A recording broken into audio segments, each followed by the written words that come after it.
নমস্কার বন্ধুরা। এসআইয়ের ফর্ম ফিল আপ এখন পশ্চিমবঙ্গে শুরু হয়ে গেছে। তো পশ্চিমবঙ্গে শুরু হয়ে গেছে, এখন যে ফর্মটা আপনার সামনে দেখতে পাচ্ছেন এটাই হচ্ছে পশ্চিমবঙ্গের এসআইআর ফর্ম। তো এই ফর্মে কী কী কোথায় লিখতে হবে সেটা আপনাকে দেখিয়ে দিচ্ছি। ইলেক্টরস নেম, মানে যে মানুষের জন্য এই ভোটার কার্ডটা আসবে, ভোটার যে এই পেজটা আসবে তার নাম ঠিকানা এখানে দেওয়া থাকবে। তারপরে যেখানে থাকবে তার বিধানসভা কোথায়, কোন পার্ট, এবং তার ঠিকানা সেটাও দেওয়া থাকবে। বিধানসভার জায়গাটা, সেই জায়গাটার এলাকাটার নাম দেওয়া থাকবে। তারপরে থাকবে কিউআর কোড, এটা আপনাদের জন্য নয়। এখানে থাকবে ওল্ড ফটো, যেটা হচ্ছে ওল্ড ফটো আপনাদের আগে ভোটার কার্ডে ছিল সেই ফটোটা এখানে থাকবে। নতুন ফটো এটাতে পেস্ট করতে হবে। আপনার নতুন ফটো একটা তুলে রাখবেন, সেটা আপনারা এখানে পেস্ট করে দেবেন। এই ফর্মটার নাম হচ্ছে এনুমারেশন ফর্ম। ফর্মটা হচ্ছে এনুমারেশন ফর্ম। তার নিচে কিন্তু বিএলও, যিনি বুথ লেভেল অফিসার আসবেন, তার নাম এবং কন্ট্যাক্ট নাম্বার দেওয়া থাকবে। এটুকু বোঝা গেল। এবার এবার আসছি আমরা ডেট অফ বার্থে। ডেট অফ বার্থ এর আপনারা দেখতে পাচ্ছেন, এই ফর্মটা এই সোজা হবে date of birth. Date of বার্থটা কীভাবে লিখবেন? প্রথমে ডেটটা দেবেন, ডেট মানে আপনার তারিখ, তারপরে জন্মের মাস, তারপরে আপনার দেবেন সালটা। ঠিক আছে, আপনার দেবেন সালটা। এইভাবে কিন্তু ডেট অফ বার্থটা পূরণ হবে। ডেট অফ বার্থটা অবশ্যই আপনারা ভালোভাবে খেয়াল করে পূরণ করবেন। তারপরে দেবেন আধার কার্ডের নাম্বারটা। আধার কার্ডের নাম্বারটা অপশনাল, দিতেও পারেন নাও দিতে পারেন, কিন্তু দিয়ে দেওয়াটা উচিত। তো আপনারা আধার কার্ড নাম্বারটা দিয়ে দেবেন। এই ঘরটাতে আধার কার্ডের নাম্বারটা দেবেন। এবার দেবেন মোবাইল নাম্বার। এই ঘরটাতে দেবেন মোবাইল নাম্বার, নিজের একটা বৈধ মোবাইল নাম্বার, যেটিতে কিনা ওটিপি আসতে পারে, কিংবা আপনার যে নাম্বারটা অন্য সব জায়গাতে লিঙ্ক আছে সেইটাই দেবেন। বিশেষ করে সেই জায়গাটা দিলে কী হয় না, তাহলে আপনার মোবাইল নাম্বারটা অ্যাক্টিভ থাকবে। এরপরে দেবেন ফাদার ওর গার্জেন নেম। যাদের বাবার নাম দেওয়া আছে তাদের বাবার নাম দেবেন, যাদের লিগ্যাল গার্জেন আছেন, লিগ্যাল গার্জেন, তাদের নাম দেবেন। বাবার নামটা যখন দেবেন তখন এখানে একটা টিক চিহ্ন দিয়ে দেবেন। এখানে একটা ফাদার্স নেমের উপরে একটা টিক দিয়ে দেবেন, তাহলে জিনিসটা আরও ভালো হয়। এবার আপনারা দেখছেন ফাদার্স ও গার্জেন্স এপিক নাম্বার, মানে আপনার বাবার যে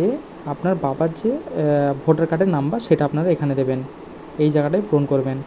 তারপরে আপনারা আসছেন মাদার্স নেম, মায়ের নামটা দেবেন এখানে, মায়ের নামটা এখানে দেবেন। তারপরে আপনারা দেবেন মায়ের নামটা দেবেন। তারপরে আপনারা দেবেন মায়ের এপিক নাম্বার, মানে হচ্ছে ভোটার কার্ডের নাম্বার, ভোটার কার্ড নাম্বারটা এখানে বসাবেন। তারপরে স্পাউস নেম, যারা, এবার এটা খুব খেয়াল করবেন যে স্পাউস নেম মানে হচ্ছে যারা যে যদি এই ফর্মটা একজন মানে ছেলে হয়ে থাকে, বা একজন স্বামীর মানে একটা ছেলের যদি হয়ে থাকে, তার যদি বিয়ে হয়ে থাকে, তাহলে এখানে তার স্ত্রীর নাম হবে, এখানে তার স্ত্রীর নাম হবে। আর যদি এখানে এই ফর্মটা যদি একজন মেয়ে মানুষের হয়ে থাকে, তাহলে যদি তার হাজব্যান্ড থেকে থাকে, তাহলে তার হাজব্যান্ডের নাম দেবেন এখানে, হাজব্যান্ডের নাম। তারপরে দেবেন তার হাজব্যান্ডের মানে ভোটার কার্ডের নাম্বার।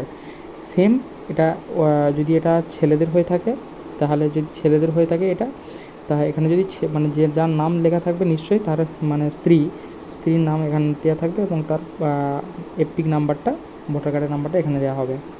ঠিক আছে, বুঝতে পারলেন এতটা? এবার আসছে মেন জায়গা, যেটা হচ্ছে details of the elector of the SIR. এই এসআইআর মানে যাদের হচ্ছে details of the elector in the elector roll of the last SIR, মানে হচ্ছে আপনাদের লাস্ট মানে পূর্ববর্তী 2002 সালে যাদের নাম আছে, 2002 সালে যাদের লিস্টে নাম আছে তারা এই ঘরটা পূরণ করবেন। আর যাদের নাম নেই, ভালো করে শুনবেন, যাদের 2002-এ ভোটার লিস্টে নাম নেই তারা এই ঘরটা পূরণ করবেন। এবার কীভাবে পূরণ করতে হবে আমি দেখিয়ে দিচ্ছি। যাদের 2002-এ ভোটার লিস্টে নাম আছে তারা এখানে ইলেক্টরস নেম দেবেন, মানে যার নাম, আপনার যেভাবে ওখানে 2002-এ ভোটার লিস্টের নাম আছে সেইভাবে এখানে বসাবেন। তারপর বসাবেন এপিক নাম্বার, মানে এই এপিক নাম্বারটা হবে আপনার সেই এপিক নাম্বারটা যেটা আপনার 2002-এ ভোটার লিস্টে দেওয়া আছে, 2002-এ ভোটার লিস্টে দেওয়া আছে সেই এপিক নাম্বারটা দেবেন। রিলেটিভস নেম মানে হচ্ছে যে আপনার সম্পর্ক, ঠিক আছে, রিলেটিভস নাম হচ্ছে আপনার সম্পর্কটা কী, যে আপনার বাবা কিংবা মা যিনি থাকবেন, হ্যাঁ, আপনার ভোটার লিস্টে যদি থাকে তো তার নামটা দেবেন। রিলেশনশিপ কি, পিতা কি মাতা, এই দুটোর মধ্যে যে কোনো একটা দেবেন। তারপরে দেবেন ডিস্ট্রিক্ট, আপনার জেলা কি, আপনার রাজ্য কি, তারপরে অ্যাসেম্বলি আপনার বিধানসভার জিনিসটা সেটা আপনাদের ওই 2002-এ ভোটার লিস্টে পেয়ে যাবেন। এইটা 2002-এ ভোটার লিস্টে আপনারা পেয়ে যাবেন। এবার যেটা আসছেন যে অ্যাসেম্বলি নাম্বার, এটা আপনার 2002 ভোটার লিস্টে একদম মানে প্রথম পাতায় কি পরপর পাতায় দেওয়া থাকবে, হ্যাঁ। তারপরে আপনারা দেখবেন পার্ট নাম্বার ডান দিকে থাকবে, 2002 ভোটার লিস্টে ডান দিকে থাকবে। আর সিরিয়াল নাম্বার মানে হচ্ছে যেটা আপনার ক্রমিক সংখ্যা 1 2 3 4 করে আপনার যে নাম্বারটা থামবে সেটা আপনার ক্রমিক সংখ্যা হবে। এবার আপনার আসছে details of the relative whose name is given in the previous column in the last SIR. যাদের নাম নেই এসআইআর লাস্ট 2002 ভোটার লিস্টে, তারা এই ফর্মটা ফিল আপ করবেন। এখানে যার নাম দেবেন এখানে যার নামটা দেবেন এটা হচ্ছে হয় আপনার বাবা কিংবা মা, মানে আপনার বাবার নাম আর মায়ের নামটা দেবেন। তার এপিক নাম্বারটা দেবেন, এপিক নাম্বারটা ওখান থেকে পেয়ে যাবেন 2002 ভোটার লিস্ট থেকে। রিলেটিভস নেম মানে আপনার সঙ্গে তার সম্পর্ক কী, আপনার যদি পিতা হয় তাহলে এখানে লিখবেন পিতা মানে ফাদার, আর যদি মাতা হয় তাহলে আপনি লিখবেন মাদার, বা আপনি এটাও লিখতে পারেন বাংলাতে, যদি পিতা কিংবা মাতা বাংলায় লিখতে পারেন। রিলেশনশিপ কী, আপনার কে হয় উনি, সরি এটা রিলেটিভস নেম লিখবেন, এখানে রিলেটিভস নেম হবে, সরি একটা ভুল হলো, রিলেটিভস নেম, এখানে রিলেটিভস নেম দেবেন। এইখানটা রিলেটিভস নেম মানে হচ্ছে আপনার বাবা কি মায়ের নাম, তারপরে সম্পর্কটা ওই পিতা কি মাতা এইখানটা লিখবেন, ঠিক আছে। তো ডিস্ট্রিক্ট হচ্ছে এই জায়গাটা হুগলি, এই জায়গাটা দেবেন। স্টেট এইখানটা নির্বাচন করবেন। তারপরে অ্যাসেম্বলি নেম মানে হচ্ছে আপনার বিধানসভা কোনটা সেখানে এখানে নিয়ে করবেন। এটা হচ্ছে আপনার পুরোটাই, এই যে আপনার এটা পুরোটাই আপনার বাবা কিংবা মায়ের জন্য এটা দেওয়া আছে, ঠিক আছে। বিধানসভা নাম্বার, পার্ট নম্বর কিংবা সিরিয়াল নম্বর এটা আপনি 2002 ভোটার লিস্টে পেয়ে যাবেন। তারপরে এইসব কিছু হয়ে যাওয়ার পরে আপনি নিচে দেখবেন এখানে একটা সই করতে হবে আপনাকে, এখানে আপনাকে নিজে থেকে একটা সই কিংবা লেফট থাম্ব দিতে হবে। আর বিএলও এই সব কিছু চেক করার